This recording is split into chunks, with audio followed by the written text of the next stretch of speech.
마가복음 4장 35절부터 41절까지 보겠습니다.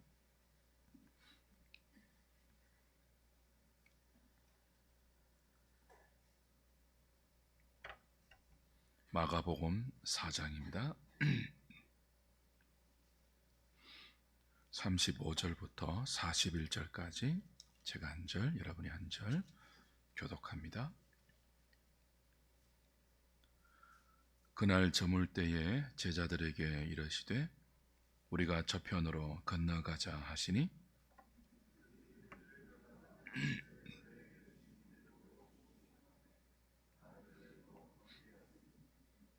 큰 광풍이 일어나며 물결이 배에 부딪혀 들어와 배에 가득하게 되었더라.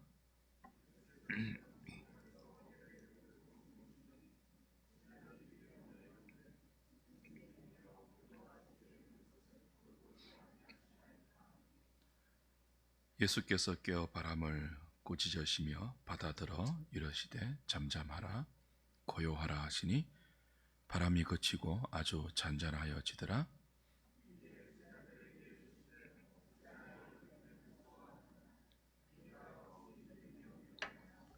같이 봅니다.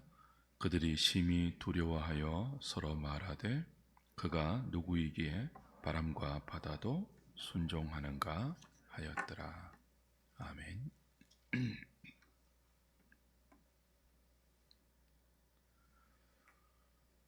갈릴리의 어느 한날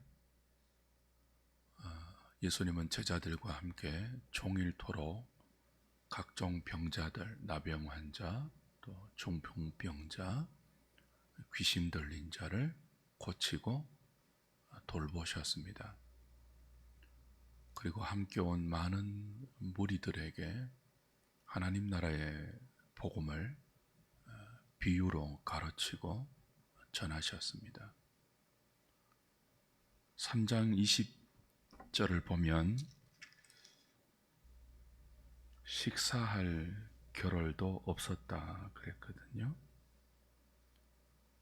밥 먹을 틈도 없이 몰려드는 무리들을 고치고 또 돌보고 그들에게 복음을 전하고 그런다고 거의 하루를 기진맥진하게 보냈어요. 그리고 오늘 4장 35절 보면 그날 저물 때에라고 이제 또 다른 한 장면이 시작됩니다. 그렇게 식사할 겨를도 없을 정도로 종일 병자를 고친, 종일 설교하고 또 말씀을 가르치신 예수님과 제자들이 모두 기진맥진할 정도로 전심전력했던 그날이 저물었습니다. 저녁 때에 이제 예수님은 제자들에게 이렇게 말씀하세요. 얘들아, 저 건너편으로 가자. 쉬기 위해서죠. 그날 참 많은 일이 있었습니다. 바리새인들이 예수님을 죽이려고 하던 일도 있었고요. 또 예수님의 가족들이 예수님이 미쳤다 하는 말을 듣고 예수님을 찾으러 오기도 했습니다. 수많은 사건과 또 많은 사역 때문에 심히 지쳤던 피곤했던 그날 일과를 마무리하고 저녁이 되고 날이 저물었을 때 저편으로 건너가자. 우리도 좀 쉬어야 하지 않겠느냐. 제자들을 데리고 바다 건너편으로 가시죠. 배를 타고. 그런데 문제가 발생합니다. 고단한 몸을 쉬려고 가는 그 길에 갑자기 하늘이 어두워지고 거센 바람이 배를 때리기 시작하죠. 큰 풍랑이 일고 물이 바다에서 배를 덮쳐 배를 가득 채우게 됩니다.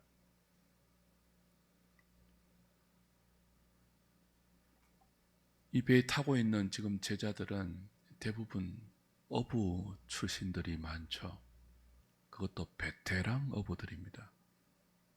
이 바다를 많이 경험한 베테랑 어부들이에요. 풍랑을 한두 번 겪어봤겠습니까? 그런데 이런 베테랑 어부들조차 이제 죽었다 할 정도로, 이제는 끝이다 라고 할 정도로 심히 다급하고 위험한 상황이었습니다. 그래서 두려움이 그들의 마음을 사로잡았고, 그들은 이제 죽었다, 모든 것이 끝났다, 공포에 사로잡혀서 주무시고 있는 주님을 깨웠죠. 어디든지 주님을 따라가겠다고 결심하고 새해를 시작했습니다.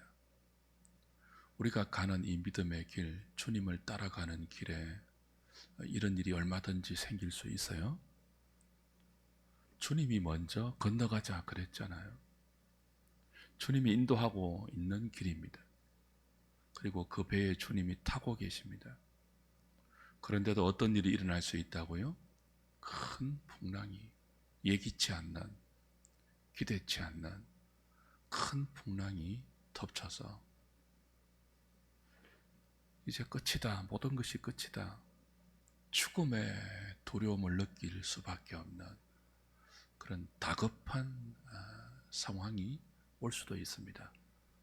주님과 함께 믿음의 길을 가고 있는데, 그것도 그날이 어떤 날입니까? 하루 종일 하나님을 위해서 일했던 날이에요. 하루 종일 병자를 고치고 말씀을 전하고 귀신 들린 자를 돌보았던, 하나님 나라를 위해서 온전히 헌신했던 그날입니다. 편안한 휴식 정도는 좀 보상으로 기대할 수 있는 그날 아닙니까? 그런 날 저녁이라면 다른 어떤 날보다도 달콤한 휴식을 좀 하나님이 허락하셔도 괜찮은 것 아닙니까? 그런데 그날, 본문은 그날을 강조해요. 그런데 그날 휴식은커녕 이제 죽었다, 모든 것이 끝이다, 베테랑 어부들이 동원할 수 있는 모든 갈릴리 바다의 수단과 경험을 다 동원해도 아무 소용이 없었던 그 죽음의 두려움과 공포에 직면할 수밖에 없는 그런 순간이 우리 현실에도 얼마든지 일어날 수 있습니다. 흔히 우리 인생을 항해에 그렇게 비유하지 않습니까? 작은 배를 타고 소망의 항구를 향하여 우린 다 항해하고 있는데, 인생의 항해를 하고 있는데 순풍이 아니라 광풍이 불 때가 있죠. 그 광풍 앞에서 속절없이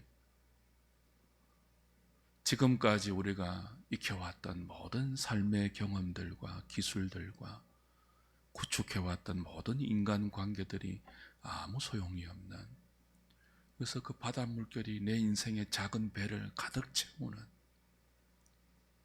그래서 이제는 침몰이고 끝이다 라고 생각할 수밖에 없는 그런 한계 상황이 우리 믿음의 여정에도 얼마든지 일어날 수 있죠. 그걸 기대는 하지 않아도 우리 예상은 할 수 있지 않습니까?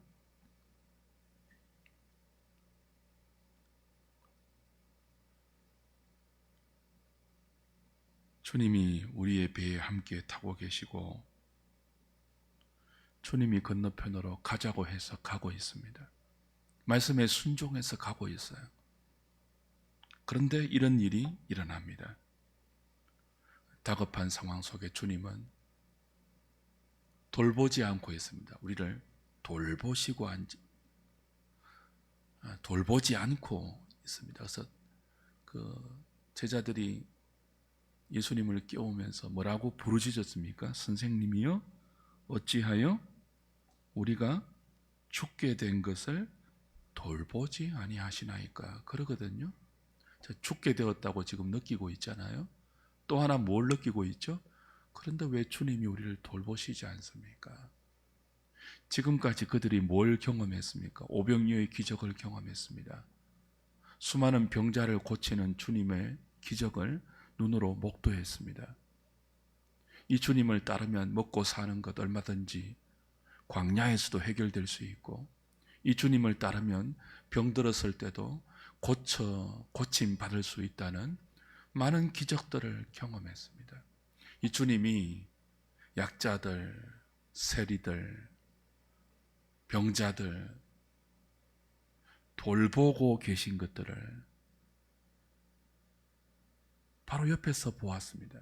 근데 지금 모든 것을 버리고, 배와 그물을 버리고, 집과 전토를 버리고, 가족을 버리고 주님을 따랐던 이 제자들과는 이 풍랑이는 바다에서 이 제자들을 돌보지 않고 있다고 느끼고 있습니다. 주무시고 계시죠.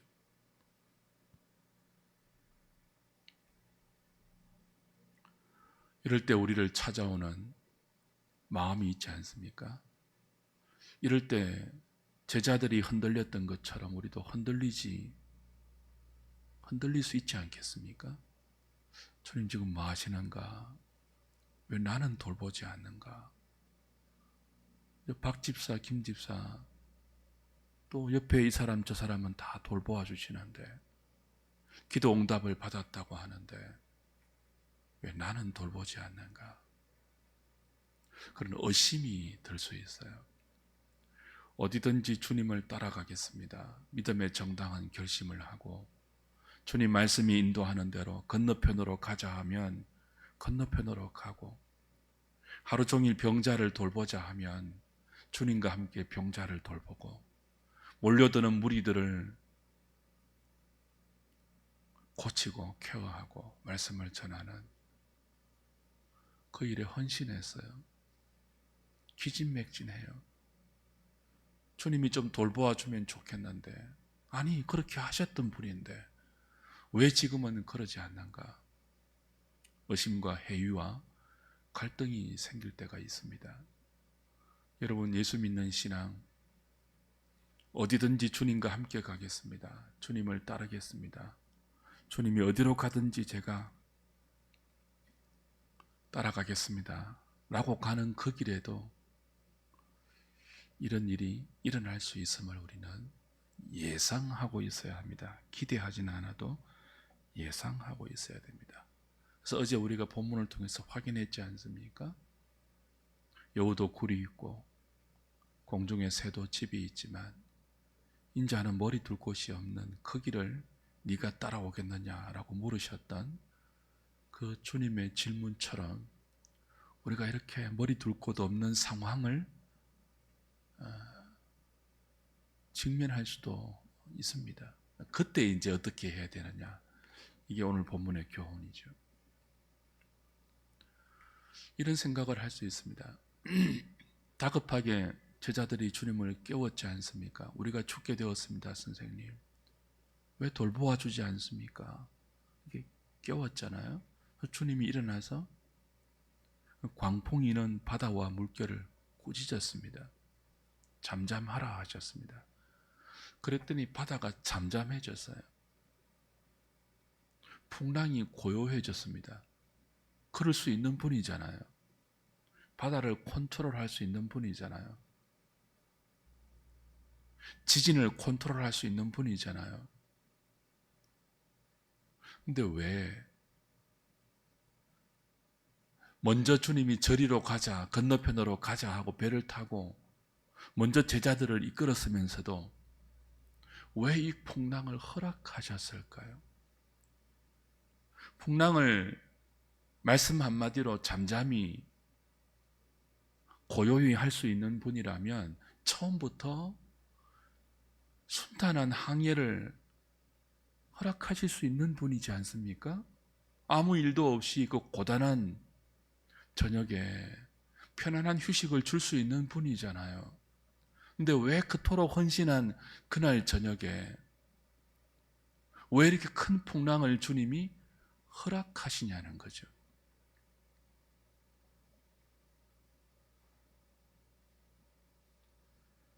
그 나중에 마지막 절에 나오듯이 주님이 어떤 분인지를 제자들에게 다시 한번 경험시켜 주기 위해서죠.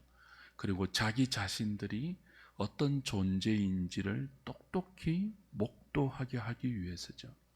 큰 풍랑, 지금 제자들이 경험하고 있는 이 풍랑은요, 철학자 야스퍼스가 말한 것처럼 한계 상황입니다.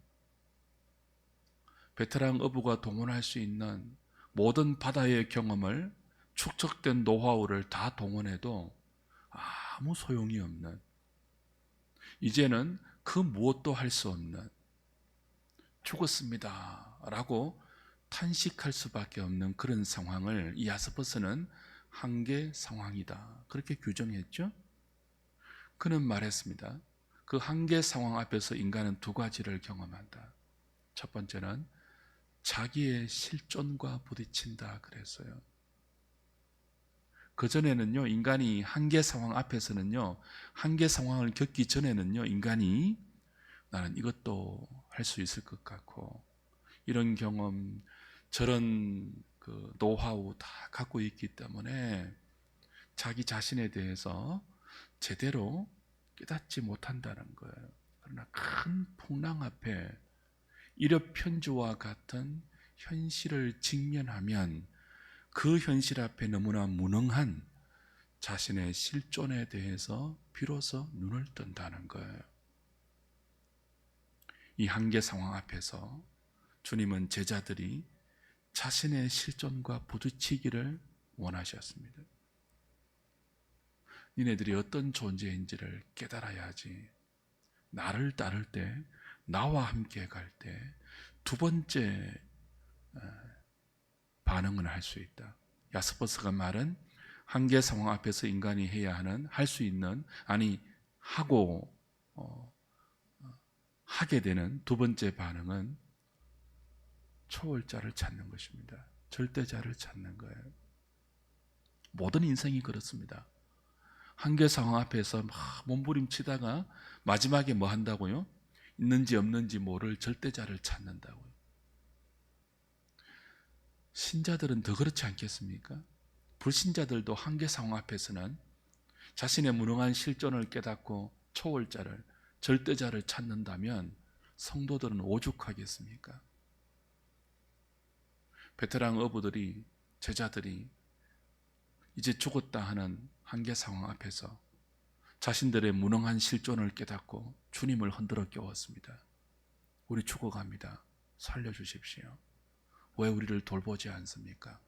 하나님을 찾도록.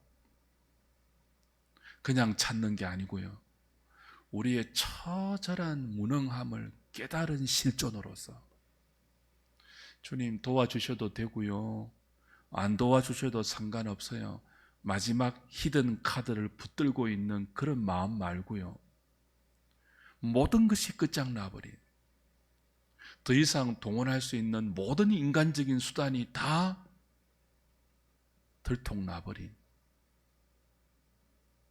그 한계 상황 앞에서 무능한 자신을 내려놓고 하나님 살려주십시오, 도와주십시오.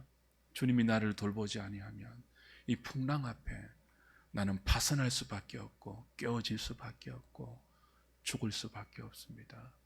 돌보아 주십시오. 그렇게 하나님을 가난한 마음으로 찾을 수 있도록, 그 과정을 통하여 베드로 사도가 말한, 우리 지난주에 보았던 계시록 라오디게아 교회를 향하여서 주님이 처방했던 첫 번째 처방이 있었죠. 불로 연단한 검을 사라 내게로 와서. 그 고난을 통과한, 철저하게 주님을 의지하는 연단된 믿음, 그 믿음을 주시기 위해서 풍랑을 잔잔케 할 수 있는 주님이 그들의 배에 큰 풍랑을 허락하신 것입니다. 그리고 이 풍랑을 통해서 제자들은 주님을 다시 자신들과 함께하는 그리스도가 자기 인생의 배에 함께 타고 계시면서 그들과 함께 하시는 주님이 어떤 분인지를 다시 경험합니다. 제자들은 바다를 꾸짖어 잠잠하게 하시는 주님을 경험하고 41절에 보면 이렇게 말해요. 그들이 심히 두려워하여 서로 말합니다. 서로에게, 그죠? 서로의 얼굴을 쳐다보면서 놀란 듯이 감탄하면서 경탄의 탄성을 내뱉어요. 그가 누구이길래 바람과 바다도 순종하는가? 그가 누구이길래? 이 고백, 이 경탄, 이 경외의 두려움을 우리에게 맛보여 주기 위해서 이 두려움과는 정반대의 죽음의 두려움에 직면하는 그런 한계 상황을 때로 허락하시는 것입니다. 자, 보세요. 주님이 바람과 바다를 꾸짖기 이전에 그들은 죽음의 두려움에 휩싸였습니다. 그런데 주님이 바람과 바다를 꾸짖어서 잠잠하게 하시는 그 하나님을 경험하고 난 뒤에 그들의 두려움은 이분이 누구이시길래 라는 또 다른 두려움으로 바뀌었습니다. 경외이죠. 경탄이죠.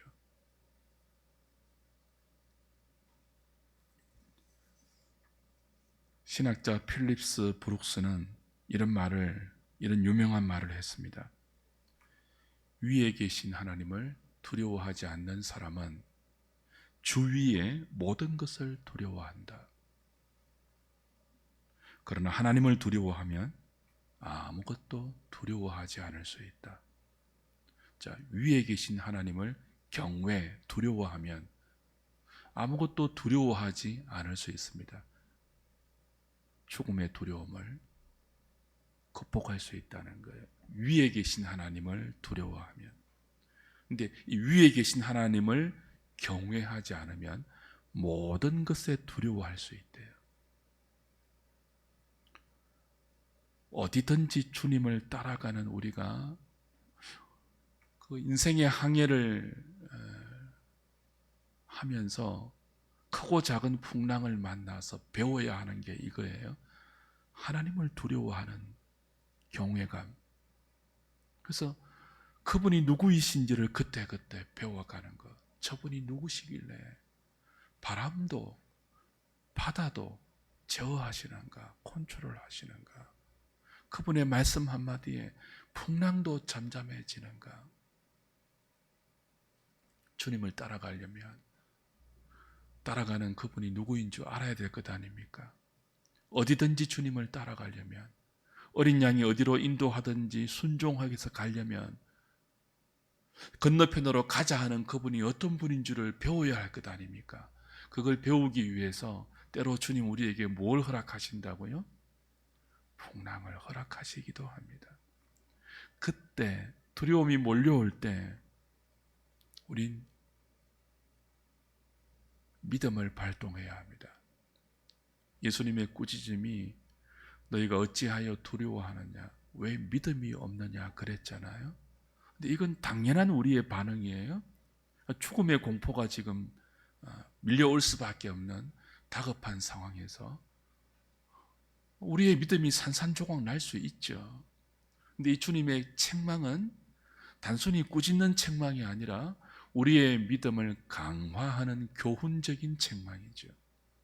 두려움 속에서 우리가 어떻게 처신해야 할지를, 다음에 똑같은 풍랑이 올 때 우리가 어떻게 믿음을 발동해야 할지를 심어주는, 경각심을 일깨우는 그런 책망이죠. 저와 여러분들이 주님을 믿고 어디든지 주님과 함께 가겠다는 결단을 가지고 믿음의 여정을 갈 때 때로 풍랑이 여러분의 인생 배를 덮칠 수 있습니다. 그래서 한계 상황이 힘들게 할 수 있습니다. 그때 흔들리는 우리의 영혼을 향하여서 우리 이렇게 믿음으로 선포할 수 있어야 돼요. 마치 주님처럼 두려움이 몰려올 때 왜 두려워하지? 이 배에 지금 주님이 나와 함께 하고 계시는데, 주님이 이 풍랑을 얼마든지 제어할 수 있는 그런 분인데, 지금 이 풍랑을 나에게 허락하신다면 뜻이 있겠지라고 흔들리는 자기 영혼을 향하여 우리가 믿음으로 선포할 수 있어야 돼요. 그리고 그 주님이 행하실 일을 기대할 수 있어야 됩니다. 어떻게 하시려고 이 풍랑을 허락하셨는가? 그래서 끝까지, 건너편까지 우리가 할 수 있는 모든 일을 해야죠. 믿음으로. 노도 젓고요, 배에 물이 가득하면요, 그 물 퍼내고요, 두려워서 막 영혼이 떨리면 떨린다고 하나님께 부르짖고요, 그렇게 한 걸음씩 가는 거죠. 가면서 우리 누구를 배웁니까? 주님을 배우는 것입니다. 그리고 우리의 모든 연약한 두려움이 그렇게 주님을 배우는 것만큼 하나님을 향한 경외로 바뀌어 갑니다. 그래서 그걸 우리 인생길에 쌓아두는 것만큼 주변에 풍랑 맞는 지체들을 격려할 수 있는 위로자가 되는 거죠.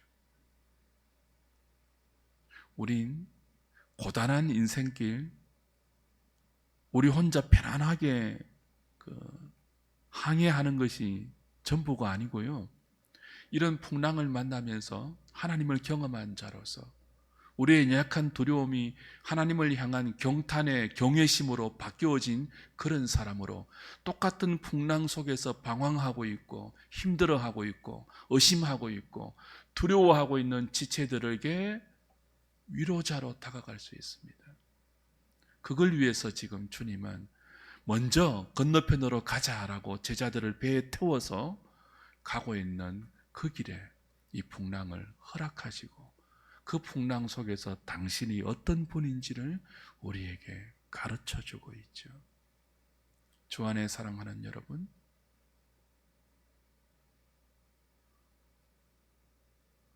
불로 연단된 이 믿음의 검이 얼마나 필요한 세상입니까?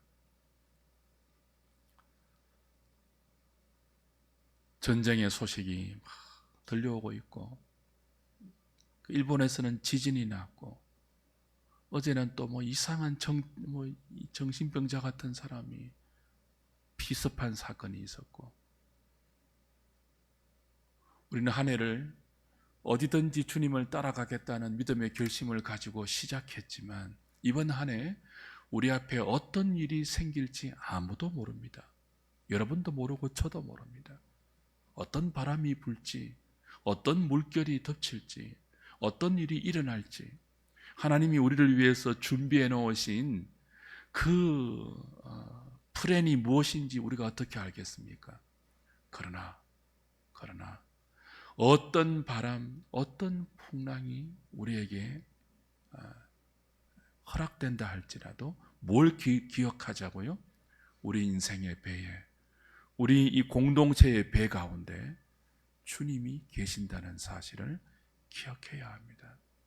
그리고 이 풍랑을 잔잔하게 할 수 있는 그분이 당신을 경험시켜 주기 위해서 우리에게 그 어려움을 때로 허락하신다는 사실을 기억하고, 믿음이 흔들릴 때 주님을 바라보고 끝까지 노를 저으면서 물도 퍼내면서 주님을 흔들어 깨우기도 하면서 그렇게 잘 믿음의 여정을 항해할 수 있는 우리 하늘의 식구들 다 되시기를 주님의 이름으로 축복합니다. 우리 찬송